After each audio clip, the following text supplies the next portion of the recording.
The views and opinions expressed on this program do not reflect the company, owners, management, staff, clients, or partners.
Greetings and welcome to another episode of Bermuda's Feel Good Early Morning Show. Good day, Bermuda, supported by Pete's House and Aliana's Restaurant. I'm Terri Tuku alongside Jacky Lambert. I want to thank you for getting up bright and early with us on this Thursday morning. If you haven't already, please make sure you share this episode because Jacky and I are going to be having a conversation around wellness tourism. We live on an island, and one would think wellness tourism would be like a big thing here. So we're going to talk about it. Make sure you stick around for that. And later on, you can test your knowledge against Jacky during our Feel Good Vibe of the Day, which is Trivia Time with Terri, for a chance to enter our 1-year anniversary giveaway. Before we get into all of that good conversation, we're going to start with our Feel Good warm up. Now, we've seen what's been going around social media. So, Jacky and I like to get in the conversation every now and then.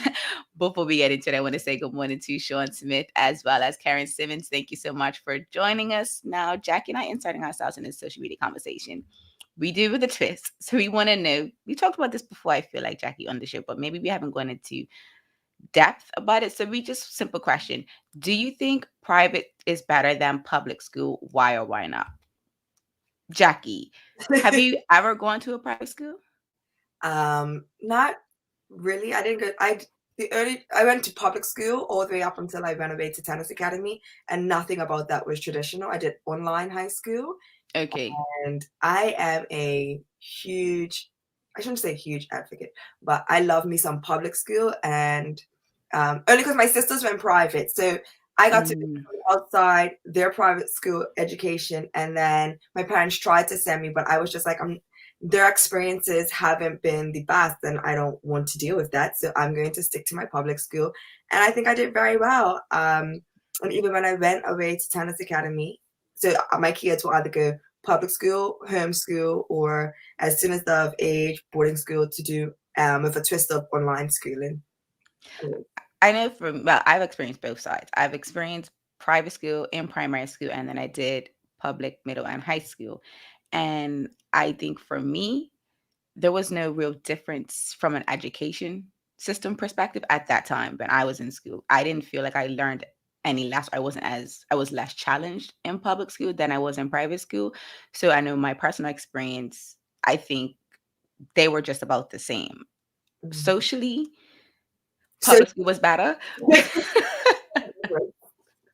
Like socially, definitely public school was better because there was a more diverse population of students from my experience. And I think that was just, for me, that felt better than just having like this small bubble knit of private school, because it becomes a clique. I mean, you have cliques in high school. So public school, excuse me. So there's no like real difference, but I just feel like the private school bubble is even smaller. So I enjoyed both experiences. So I have friends that were in both public and private. Tennis brings different walks of life together. So I have experienced the social side of both education systems, if that makes sense. My life was a little different, I guess. The cattiness and these, like I said, the social, where you're talking about cliques, the cliques that you deal with in public school versus private school are different. But I'm just thinking back to when we first started to go to Berkeley. I know our Berkeley, it was different from those two. The original Berkeley, yeah. you had to test to get in, and if you didn't get in, you went to a different public school. Obviously, the other public school option was only Cedar Bridge at that time.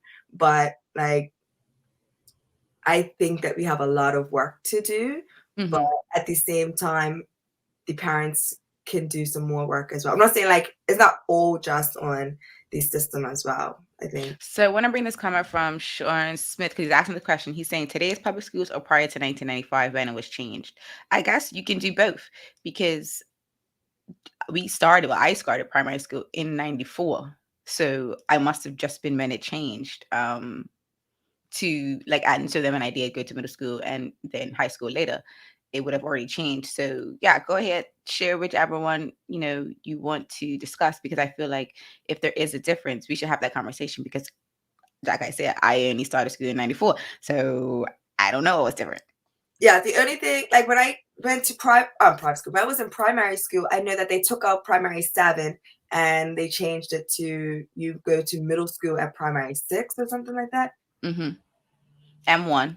Yeah, and that changed. But listening to how the education system was prior to our generation, it was definitely better because I know that they made both the high schools in the middle of town, so everybody had to go central.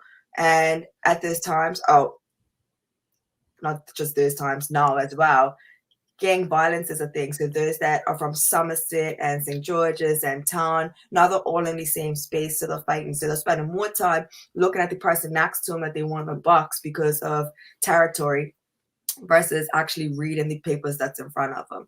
I just think that they could go back and separate everybody and just try, experiment. It's so bad right now. Well, I shouldn't say so bad. It is revamping is needed so we can do the experimental stage, and if it doesn't work, you change it again. But we just can't keep doing the same thing over and over again and expecting the same, what's that called? Insanity?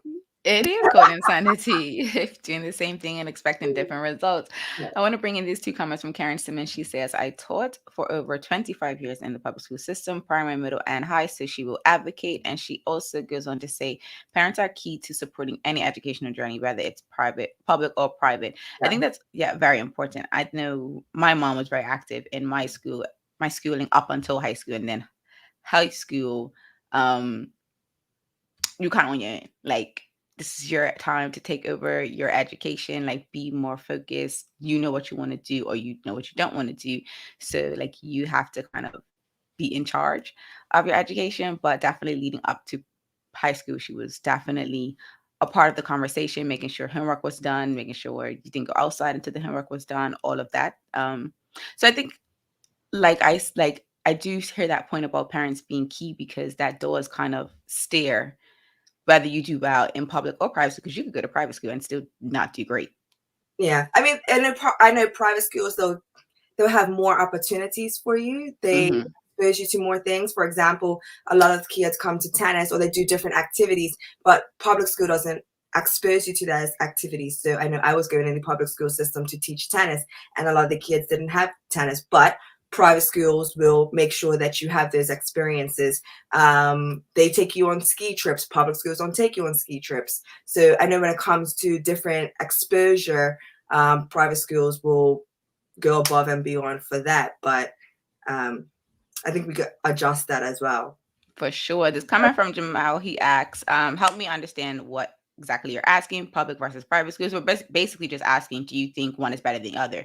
Do you think private is better than public? Why or why not? Primarily because Jacky and I have seen what's happening on social media, and we want to get people's opinion on whether you think one system is better than the other, or is there another way to have the public school be just as great as private or vice versa. Like even to Jacky's point around going into the public schools and showing them what is available to them, it might not be the norm, but if someone like Jacky, someone like Coach Gavin, someone like Coach Sadea go into these spaces and talk to them about what is available to them, it does open them up to more opportunities that they may not have otherwise known were there. Because most times when people are like, oh yeah, I'm going to send my child to private school, it's different opportunities that's afforded to them, but you're also paying for that. Whereas you can actually save that money, send your child to public school, do the work, adjust the way the public school system is going. You see that the private school, how they do it,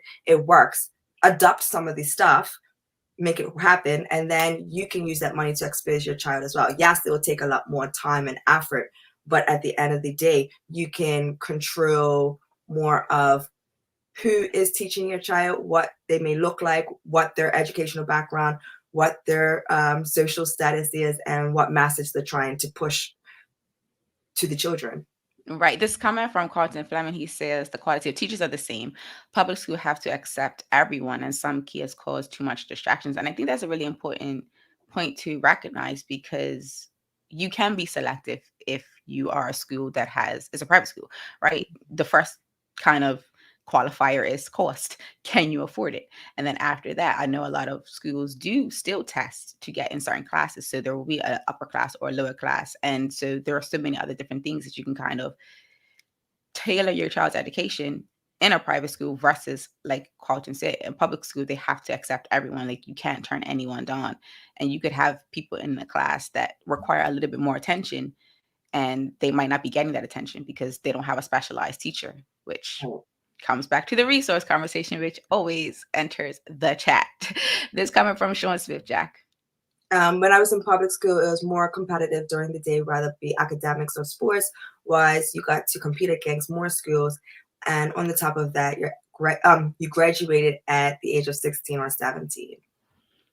That's interesting. I wonder if I would have been ready to leave school at 16 or 17, like, and start the next chapter of my life. I mean, a lot of people typically, well, I shouldn't say a lot of people, but there are a percentage of people that are definitely finished or mentally checked out at 16, and then I know they went to adult education because they're just like, I'm done. Get me out of here. I'm testing out. I'm done. Peace. So back to Sean's point, he said, I was far ahead academic-wise than his cousins in the U.S. And that's interesting because Bermuda has seemed to adopt the U.S. style of education from what I could tell. And so maybe that wasn't a good idea.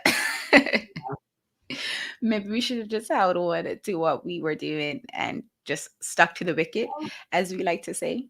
And as I think about, you know what's crazy? A lot of people that went from public school to private school, when they went on a sports scholarship, because I was going to say a tennis scholarship, but I'll just say they had to get redshirted the first year because their education wasn't up to the standards. But those who went straight from public school didn't have to redshirt because academically they were where they need to be. But that was like, I don't know where it is now, but there's people that graduated around my time. If they were in certain private schools, they had to redshirt the first year to catch up on some courses and credits, and then they were able to play on the team the next year. Bonus point for the public school system. It's not a competition, even though it is a competition. Next two comments from Jamal. He says, they are the same thing from an educational perspective. The goal is the same. It's one system. The only difference is likely social. He goes on to say the only private school that differs systematically would be a Montessori, though. Private and public schools have the same goal, which is why I'm confused. Okay, got it. So yeah, we just wanted to have this conversation primarily because we know that Jacky and I don't have children, but there are lots of folks that have children that are impacted by the educational system. And often we talk about what they need to do better. And do they even need to do anything better? Maybe it is doing exactly what it's supposed to do. We just need to fund them better, get them more resources from a teacher perspective, figure out how we're going to do school in the middle of a panorama, and just, get our processes, in place a little bit better, because I do feel like that's what the administration around the education system seems to be like. It's where we fall short. And so I just know I have some friends and they're just like, yeah, my kids are not getting public school, they're getting private school. So that's going to cost me this, that, and the other. And it's just like, what is different from private and public? Why is private better? Why is private the go-to? Why do you cop out when it comes to the education of your kids, when it comes to sending them to public school, and just throw the towel in and say, I'm sending them to private? what is the difference and why do you think that that is the solution? Yeah, exactly. And so Karen Simmons goes on to say social is the main and key difference, status, economics, and even biases. And the biases conversation, I mean, it's on both sides, right? In public school, well, we had it at Berkeley. I can't speak for any other public high school, Cedar Bridge particularly. We definitely had a class on Bermuda social studies. It wasn't as long as it should be. And it could primarily be because of the teachers that we had, right? We did have two teachers that were very, very focused on telling us about Bermuda social history. Mhm. And I loved it. I don't know about you, Jack, but I definitely know that I enjoyed that particular class because I learned so much about Bermuda in that, I think it was a semester. It wasn't even a full year. Yeah, that's what I was going to say. Unfortunately, it was only a semester. It would have been nice if it was a whole term and then even carried on as an elective if by chance you want to go back and continue. Yeah, for sure. So I guess I want to bring in this last comment from Karen before we take our first commercial break. She asks us, is this conversation being prompted by what is being circulated on social media right now about what is alleged to being taught in a humanities class? Yes and no.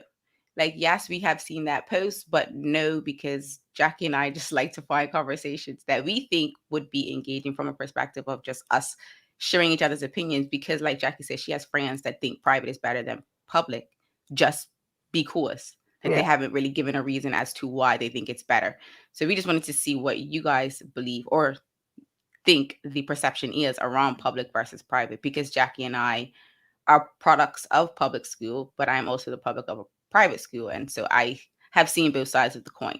So definitely continue to drop your opinions in the comments. Jackie and I are going to take a quick commercial break, and then we'll be back with our feel good topic of the day. We are talking wellness tourism in Bermuda, and we want to know what you've experienced. Jackie and I'll be right back. Same smooth sounds, different name. BCG Radio, home of Bermuda's most engaging morning talk shows, The Daily Hour and Good Day Bermuda. Download the app, available for Android and Apple devices. BCG Radio, your station for conversations and entertainment.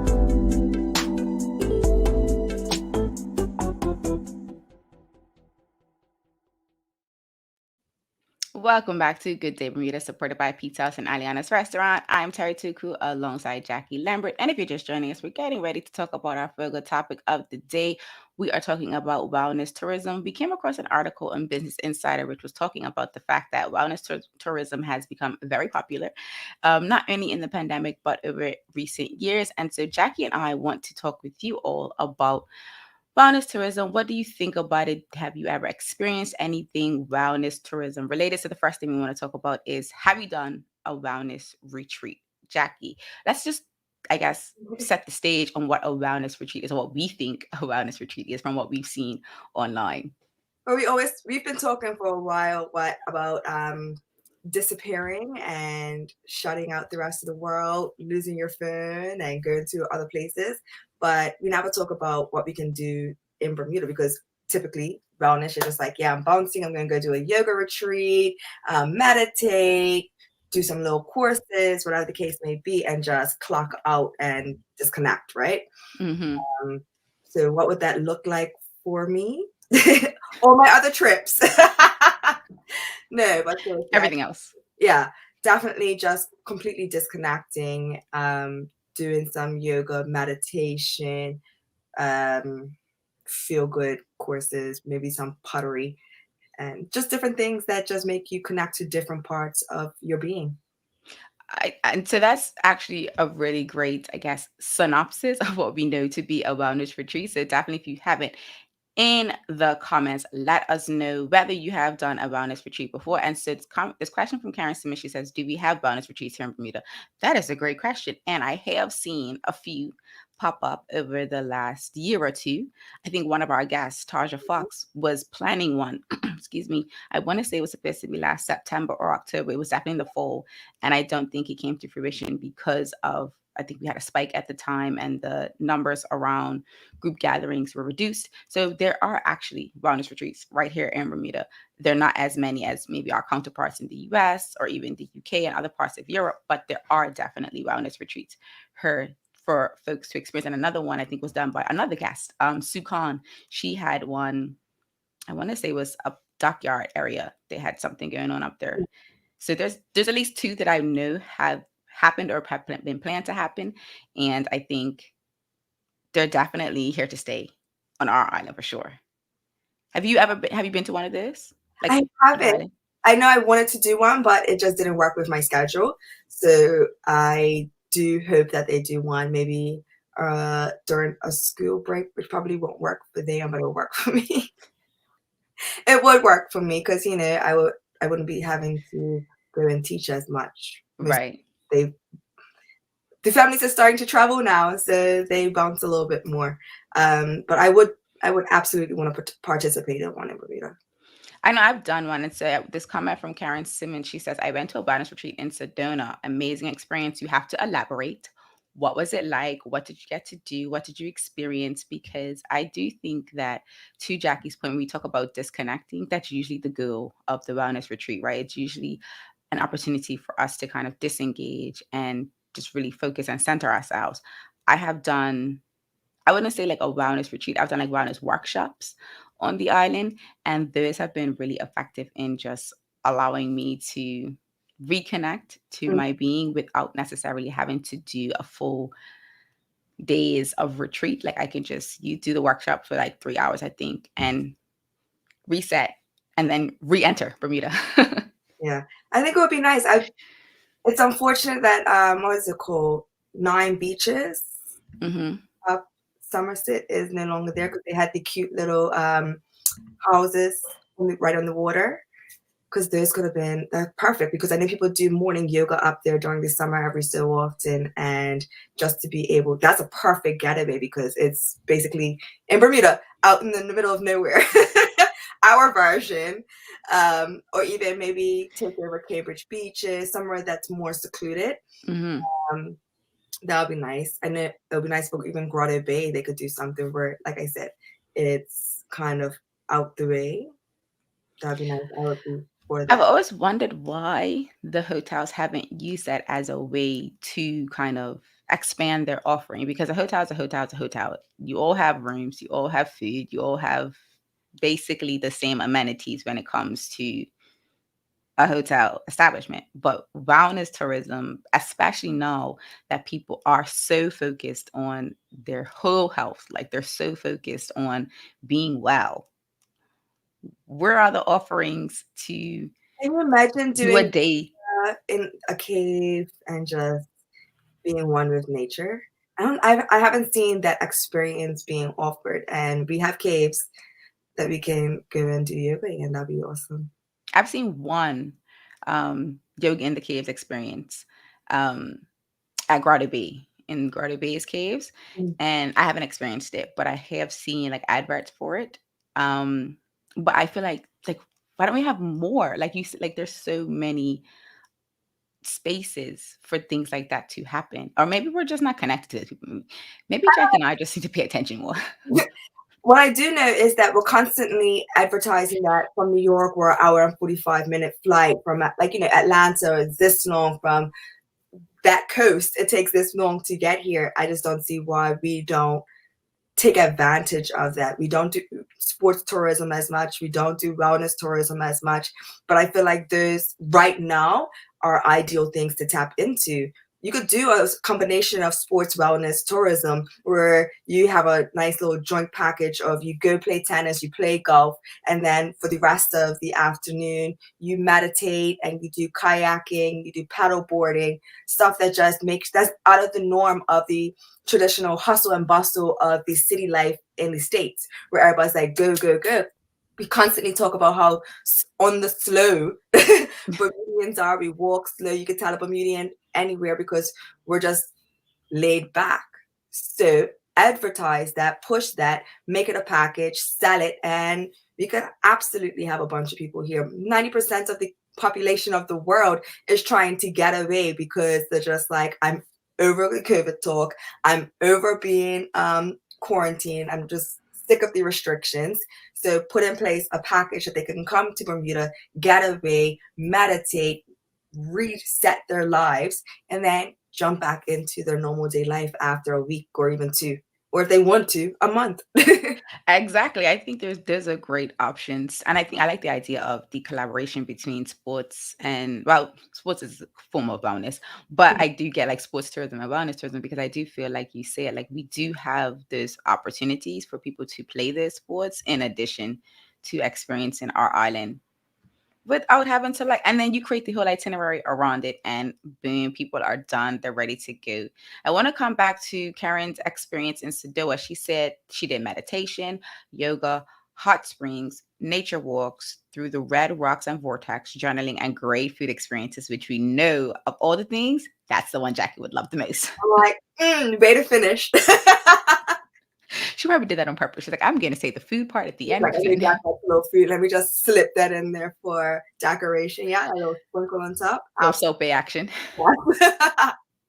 But honestly, like, all of these activities, they definitely speak to things that you could do in Bermuda. I mean, you might not get the 10-hour nature walk. You have some hot tubs.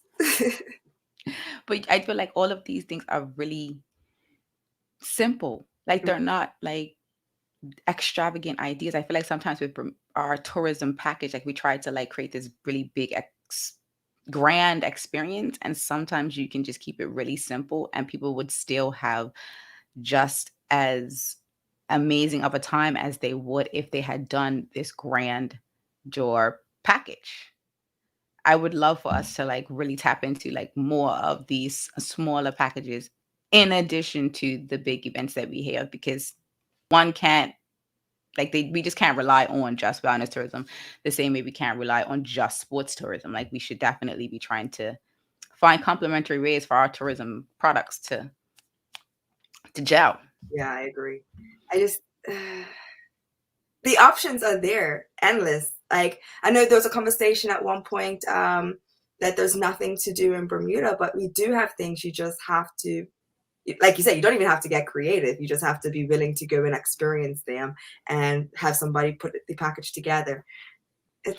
Or just try something new, because even this comment from Residence Famous. So she says, when I was at Grotto Bay and just the silence in the cave felt really peaceful. Like, that's not even like an amazing experience. Like, I'm not saying it's not an amazing experience, but it's not like you had to like sit there and think, okay, what can I do to be really peaceful? Like, just a walk in Grotto Bay. There's no one else in there. This silence of it in and of itself is enough for me to create an experience out of. Come to Grotto Bay, spend 30 minutes, an hour, whatever the case may be, and listen to the water drop. That's what I'm thinking. All I can hear is the ting every so often. To just like, keep ground you back so you don't like tip over or anything like that. Actually, that's probably an amazing sleep. That would be like a wow nap. Oh yeah, if you did some years of watching that afterwards, you would absolutely tap out. Like, you would absolutely tap out. And so Rosalind goes on to say, exactly, maybe Bermuda's forte is small and quiet. I really feel like we should just try something new. Like Jackie said, it's insane to keep trying the same thing over and over and don't see any results, or only see the results that some people think matter, when there's so many other opportunities, and there's so many small businesses that could tap into this type of idea, where you don't necessarily need to have the grand company do all the things. You could absolutely have a collective of yoga instructors, a collective of meditation folks, a collective of wellness business owners. You could easily sell it as, come to Bermuda and do absolutely nothing. Because some days when you go to work, you're like, honestly, I don't want to go to work. I just want to stay home and do absolutely nothing. Well, why don't you come to Bermuda and do absolutely nothing in our caves, on a paddleboard out 9 beaches, go sit off at any of the beaches. I know we like to sell Horseshoe a lot. So go sit off at Horseshoe, have your wait staff bring you a cocktail right to you while you do absolutely nothing. You know how amazing that sounds? Exactly. Jack's created the whole itinerary for all of us. We now have a wellness package that we can all enjoy on Bermuda. And so let's actually ask this next question. Would you attend a wellness retreat in your own country? Because I do know that many folks, like even Karen, when she shared her experience, Sedona is not in Bermuda.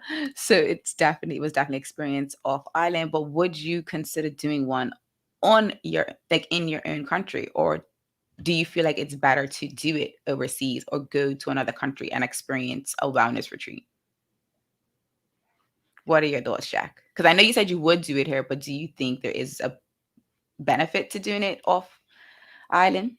I mean, the benefit to doing it off island is less accessibility from, say, your friends and family, or even work. Some of us had to like check out unless we're off island. Right.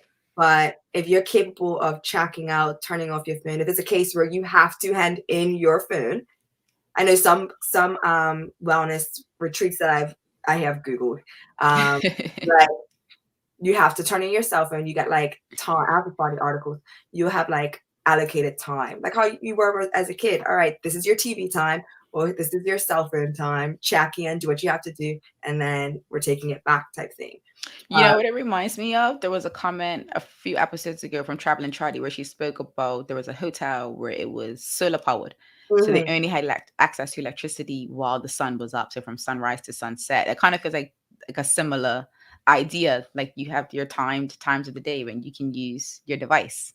I love that. Amazing. Yeah. And I feel like Bermuda's safe enough that it's not like we're going to get kidnapped. So you can easily just detach from your phone. And that's what we have to do every time. And I'm a culprit of it. But every time we have a little break, the first thing we do is pick up our cell phone and check. We're on TikTok, Instagram, Twitter, whatever the case may be, just checking to see what's going on. But I think that it'll be nice for us to learn to disconnect and reset our minds again. It's kind of like plants, right? Get all those toxins out. It is like a detox. And so even Karen Simmons says, I would do a wellness retreat here in Bermuda, but going away is a complete checkout. No connection to what was the norm for me. And I think that is probably one of the biggest benefits of doing it overseas is, that complete disconnection. Whereas when you are home, even when you do a staycation, like as much as you want, I mean, I've been able to do it. My last staycation, I was like, bruh, I don't know you guys. I ain't care. You don't see me. I'm invisible.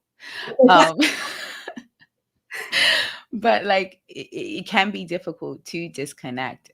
So I would like to experience one overseas and in Bermuda to kind of see if it's a difference of the experience or me at that time in my life. Because I do feel like sometimes, depending on where you are in life, you might just get easily distracted, just in general.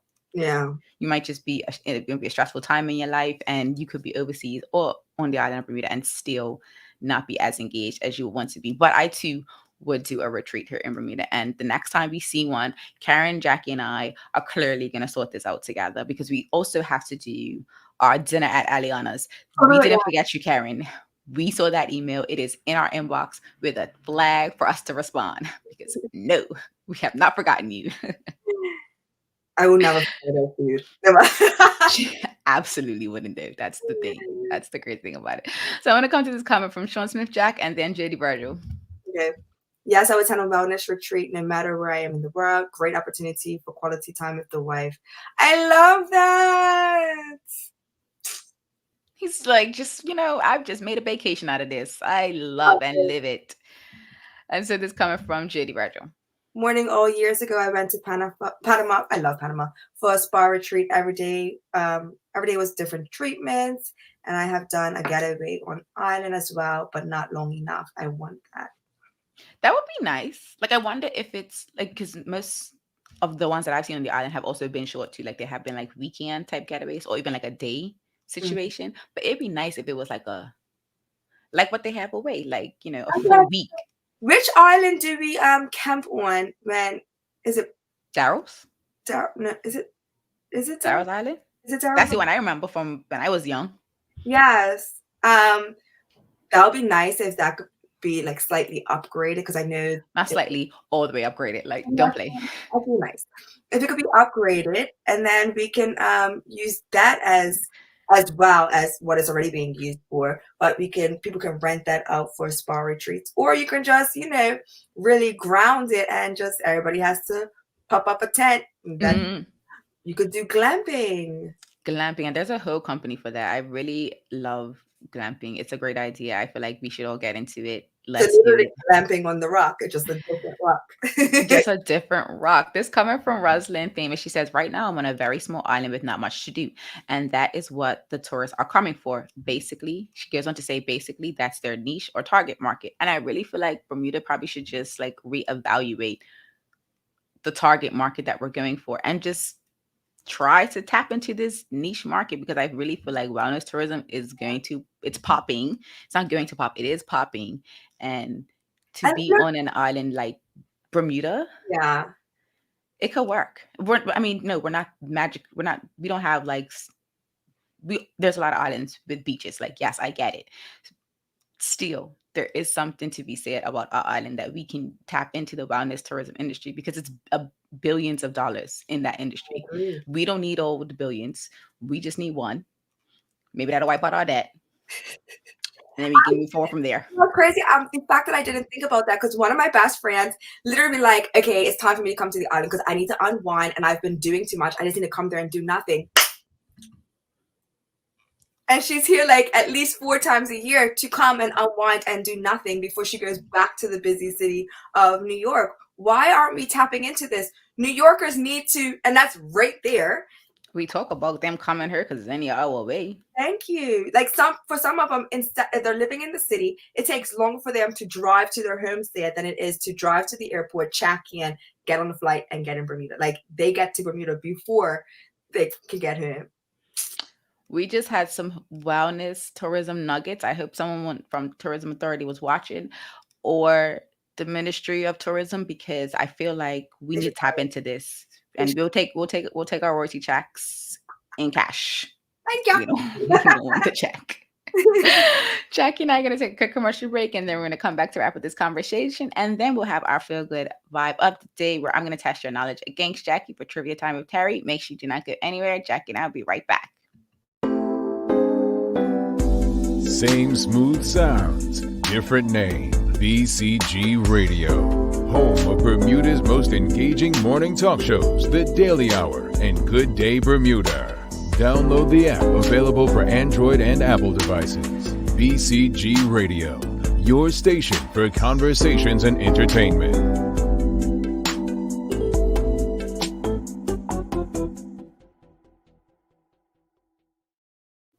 Welcome back to Good Day Bermuda, supported by Pizza House and Aliana's Restaurant. I'm Terry Tuku alongside Jacky Lambert. If you're just joining us earlier in the conversation, we spoke about the differences between private and public school, if you think one is better than the other. We also just wrapped up a conversation around wellness tourism in Bermuda. And I wanted to bring this question, from Sean Smith. Jack and I don't have the answer, but I think it's something that we should maybe put out to the audience. Maybe someone else knows.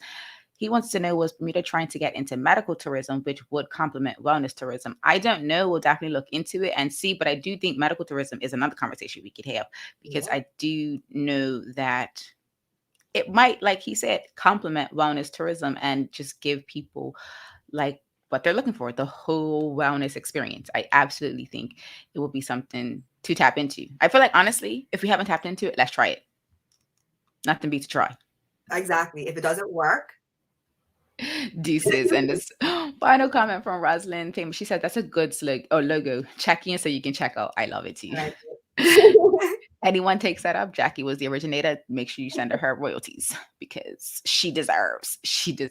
All right, let's get into trivia time with Terry. I have 3 trivia questions. We're staying in the decades, because the decades of the 2000s, because that seems to be a good one for Jackie. She did really well on Tuesday, so we're gonna see how she does today. All right. Coaster ride. Okay, let's try this one. We'll see how the audience and you do with this one. How old was Barack Obama when he became president? 38, 41, 44, or 47? How old was Barack Obama when he became president? 38, 41, 44, or 47? 44. Okay, you say 44. I'm going to give someone from the audience a chance to see if they get it as well. What? Oh, nope, you were wrong. You were absolutely wrong. Rosalind Famous got it. He was 47. So make sure you email us, Rosalind, at engage@GoodDayBermuda for a chance to enter our 1-year anniversary prize. Oh, look, I think this says I can't say, I don't know what that says. Ilfaz. We're gonna go with Ilfaz. I could be wrong. You also can email us because you beat Jackie. Everyone that beats Jackie got a chance to enter our 1 year anniversary giveaway. And all right, let's try this one. Okay. Who uses the catchphrase "Why so serious" in The Dark Knight? Joker. Yes, you got that. Wow, so serious. I was hoping you would get that one because I was like, I think she likes this type of stuff. Long enough, you understand the villain or you become the villain. We're gonna move quickly along, guys. On that note, last one. What album did Usher release in 2004? What album did Usher release in 2004? Is it Let It Burn? Is that one? What's the name of that one? That's not the name of the album. I don't even know if that one was on the album. But what album did Usher release in 2004? Take a guess. Another guess about a guess. That was a song. Yes. Okay, because I'm trying to remember what I was singing back then. It is Compassion.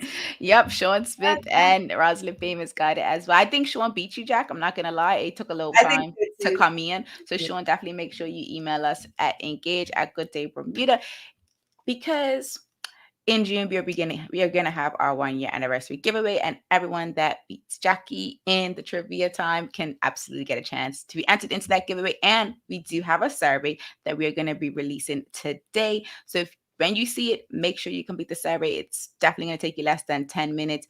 You don't have to worry about it. We're not trying to find out your social security number or your social insurance number. We just want to get a few details about you. So make sure when you see that survey that you click the link and enter it, because that will also be another entry into our 1 year anniversary giveaway. As always, Jack, and I hope that today's Feel Good Vibe of the day has you ready to make it a great one. Thank you so much for watching and engaging with this episode of Good Day Bermuda, supported by Pete's House and Aliana's Restaurant. I'm Terri Suku alongside Jackie Lambert. We trust we'll see you tomorrow for more Feel Good conversations. Until the next episode, peace and have a good day, Bermuda.